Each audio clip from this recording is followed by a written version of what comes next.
Hey guys, இந்த வீடியோவில் கேசி Taurus இந்த ஐஎம் இயர்ஃபோன்ஸ்க்கான ரிவ்யூ தான் பார்க்க போகிறோம். ஸோ ஐஎம்மோட ஷெல் வந்து பார்த்தீங்கன்னா ஃபுல் அண்ட் ஃபுல் ஒரு ரெசின் மெட்டீரியலில் தான் வந்து பில்ட் பண்ணியிருக்காங்க. ஸோ பார்த்தீங்கன்னாவே தெரியும், ரொம்ப டிரான்ஸ்பரண்ட்டாக இருக்கும். அண்ட் இது ஒரு டுவல் டைனாமிக் டிரைவர் உள்ள ஒரு ஐஎம் இயர்ஃபோன்ஸ்.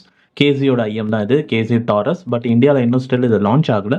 இந்த ப்ராடக்ட் வாங்கினா கீப் ஐஃபைன்ற ஒரு இன்டர்நேஷனல் வெப்சைட்டில் தான் வந்து பை பண்ணுற மாதிரி வந்து இருக்கும். இது வந்து இந்தியாவில் மேபி லான்ச் பண்ணுறதுக்கு வாய்ப்பு இருக்குது. மேபி கான்செப்ட் கார்ட்டில் ஃபியூச்சரில் லான்ச் பண்ணுறதுக்கு வாய்ப்பு இருக்குது. ஸோ இப்போ ஐஎம் ஷெல் வந்து full and full resin material and மேலே மட்டும் இந்த ஒரு மெட்டலில் வந்து டாரஸ் அப்படின்ட்டு வந்து இந்த ஃபேஸ் பிளேட்டில் கொடுத்துருக்காங்க. அண்ட் 0.75mm 2-pin கனெக்டரில் தான் வரும். அண்ட் கேபிள் வந்து ஆஸ் யூஷுவல் கேசியோட கேபிள் மாதிரி தான் வந்து கொடுத்துருக்காங்க. சிம்பிளாக வந்து பிளைனாக வந்து இருக்குது. அண்ட் இதில் 3.5mm தான் வருது. அண்ட் ஃபர்ஸ்ட்லேயும் வந்து இதை நீங்கள் 3.5mm வழியாகவே நீங்கள் யூஸ் பண்ணிக்கலாம்.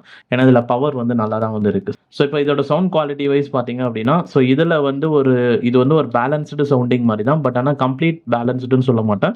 சில இடத்துல வந்து இது கொஞ்சம் வந்து ரெசிஸ்டாக இருக்குன்னு சொல்லுவேன். எஸ்பெஷலி வந்து பேஸ் ஏரியாவில். ஸோ பேஸ் வந்து இதில் வந்து கொஞ்சம் கம்மியாக தான் வந்து இருக்குது. ஒரு பேஸ் என்ட்ரிக்கான சாங் கேட்கும்போது பேஸ் கொஞ்சம் எக்ஸ்ட்ரா இருக்கிற மாதிரி தான் தெரியும். ஆனால் நார்மல் சாங்ஸில் நீங்கள் கேட்கும்போதே வந்து சில இடத்துல பேஸ் வந்து பார்த்தீங்கன்னா இருக்கும் நம்மளுக்கு ஒரு டச். அந்த டச் வந்து பார்த்தீங்கன்னா அந்த பேஸில் வந்து அந்த டீட்டெயில்ஸ் வந்து இருக்குது. உங்களுக்கு பேஸில் வந்து இந்த இப்போ ஒரு பேஸ் கிட்டார் இருக்குன்னா அந்த பேஸ் கிட்டார் இருக்கிற மாதிரி தெரியும். பட் அதோட எஃபெக்ட் வைஸ் பார்த்தீங்கன்னா கொஞ்சம் பெட்டராக இருக்கிற மாதிரி தெரியாது. அதுவும் இல்லாமல் அந்த பேஸ் ஏரியாவில் அந்த பீட்ஸ் எல்லாமே ரொம்ப ஃப்ளாட்டாக வந்து இருக்குது. ஸோ ஒரு ட்ரையாக வந்து இருக்குன்னு வந்து சொல்லுவோம். ஒரு ஸ்மூத்னஸ், ஒரு சின்ன ஸ்மூத்னஸ் கூட வந்து பார்த்தீங்கன்னா கிடையாது. ஸோ ஒரு லைட்டான ஒரு ஸ்மூத்னஸ். லோவர் மிட் ரேஞ்ச் ஏரியாவும் வந்து ரொம்ப கம்மியாக இருக்குது. அதனால தான் பேஸோட சவுண்ட்ஸ் வந்து ரொம்ப ஒரு ட்ரையாக இருக்கிற மாதிரி வந்து தெரியுது. ஒரு நல்ல ஒரு திக்கான ஒரு பல்கான ஒரு பேஸாக வந்து பார்த்தீங்கன்னா இல்லை. ஸோ அப்பர் பேஸ் அந்த மாதிரி ஏரியாஸும் வந்து கொஞ்சம் கம்மியாக இருக்கிற மாதிரி தெரியுது. அண்டு அடுத்தது வந்து இதில் வந்து அப்பர் மிட் ரேஞ்ச் அந்த லோவர் ட்ரபிள் அந்த மாதிரி ஏரியாஸ் வந்து கொஞ்சம் பெட்டராக வந்து பண்ணியிருக்காங்க. So vocals clarity wise and அதுக்கப்புறமா ட்ரபிளோட அந்த எக்ஸ்டென்ஷன் அந்த மாதிரி விஷயம் வந்து கொஞ்சம் பெட்டராக வந்து இருக்குது. பட் அதுவும் வந்து ஒரு குறிப்பிட்ட வால்யூம், இப்போ நீங்கள் டேரெக்டாக 3.5 வழியாகவே யூஸ் பண்ணுறீங்கன்னா பிரச்சனை இல்லை. டேக் யூஸ் பண்ணுறீங்க அப்படின்னா ஒரு குறிப்பிட்ட வால்யூம் நிறுத்திக்கணும். அதை தாண்டி போனீங்கன்னா ஒரு மாதிரி கிளிப்பிங் மாதிரி ஒரு டிஸ்டார்ஷன் மாதிரி வரும். எப்படின்னா ரொம்ப வந்து சவுண்டா, ரொம்ப ஃபெட்டிக் அந்த மாதிரி ஒரு சிச்சுவேஷன் வரும். பார்த்தீங்கன்னா ரொம்ப சவுண்டா அதிகமாக கத்துற மாதிரி இருக்குன்ட்டு. ஸோ உங்களுக்கு சவுண்ட் ஸ்டேஜ் அஃபெக்ட் ஆகும். அந்த மாதிரி வால்யூம் அதிகமாக வச்சிங்க அப்படின்னா அந்த சிச்சுவேஷனில். ஸோ அப்போ வந்து ஒரு 60-70% வால்யூம் வைக்கும் போது தான் உங்களுக்கு அது பர்ஃபெக்டாக இருக்கும்.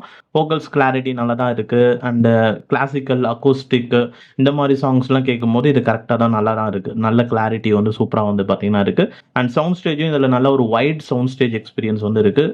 வோக்கல்ஸ் நல்லா டாப்லேருந்து வரும். அண்ட் எல்என்ஆர்லேயும் நல்லா செப்பரேட்டாக இருக்குது. ஸோ அதெல்லாம் வந்து ஒன்றும் பிரச்சனை கிடையாது. ஸோ மெயினாக வந்து இன்னும் கொஞ்சம் அந்த லோவர் மிட் ரேஞ்ச் ஏரியாவில், பேஸ் ஏரியாவில் இன்னும் கொஞ்சம் இம்ப்ரூவ்மெண்ட் பண்ணியிருந்தாங்கன்னா இது சூப்பராக இருந்திருக்கும்.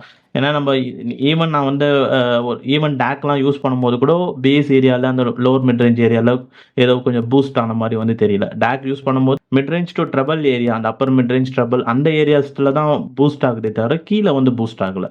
அண்ட் அடுத்தபடி இந்த ஐஎம்ஸில் வந்து நம்மளுக்கு எதுவுமே மைக்ரோஃபோன் அந்த மாதிரி எதுவும் விஷயமும் வந்து கிடையாது இந்த கேசி டாரஸில். ஸோ கேசி டாரஸ் ஐஎம் இயர்ஃபோன்ஸோட குவாலிட்டி இந்த மாதிரி இருக்குது. ஸோ உங்களுக்கு இந்த சவுண்டிங் ஓகே அப்படின்னா எப்பயாவது ஃபியூச்சரில் இந்தியாவில் வந்ததுன்னா நீங்கள் கன்சிடர் பண்ணலாம். அண்ட் இல்லைனா நீங்கள் இன்டர்நேஷ்னல் வெப்சைட்டில் பை பண்ணுற மாதிரி பர்சன் அப்படின்னா கீப் ஐஃபை வெப்சைட்டோட லிங்க் டிஸ்கிரிப்ஷனில் இருக்குது, செக் பண்ணி பாருங்கள். அண்ட் இந்த ரிவ்யூ வீடியோ பிடிச்சிருந்தா லைக் பண்ணிவிட்டு சப்ஸ்கிரைப் பண்ணிக்கோங்க. அண்ட் தேங்க்ஸ் ஃபார் வாட்சிங் திஸ் வீடியோ கைஸ்.